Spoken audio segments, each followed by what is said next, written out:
ഒരു എം പിയെ യാതൊരു മര്യാദയും കൂടാതെയാണ് പോലീസ് തല്ലിയത്.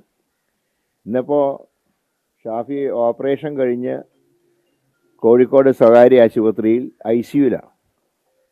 മാത്രമല്ല ശ്വാസം വിടാൻ പോലും അദ്ദേഹത്തിന് കഴിയാത്ത അവസ്ഥയാണ്.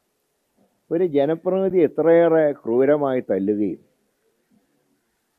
CPMന് പ്രൊട്ടക്ഷൻ നൽകുകയും UDF യോഗത്തിനെ കലക്കാൻ നോക്കുകയും ചെയ്ത പോലീസ് ഇതിൽ ഗുരുതരമായിട്ടുള്ള കൃത്യവിലോപം വരുത്തിയിട്ടുണ്ട്. ബന്ധപ്പെട്ട ഉദ്യോഗസ്ഥന്മാരെ സസ്പെൻഡ് ചെയ്തുകൊണ്ട് ശക്തമായിട്ടുള്ള നടപടി സർക്കാർ സ്വീകരിച്ചിട്ടുണ്ട്. കോൺഗ്രസും UDFും ഇതിനെ വളരെ ഗൗരവത്തിലെടുത്തുകൊണ്ട് തുടർ സമരങ്ങൾക്ക് ഞങ്ങൾ നേതൃത്വം നൽകും.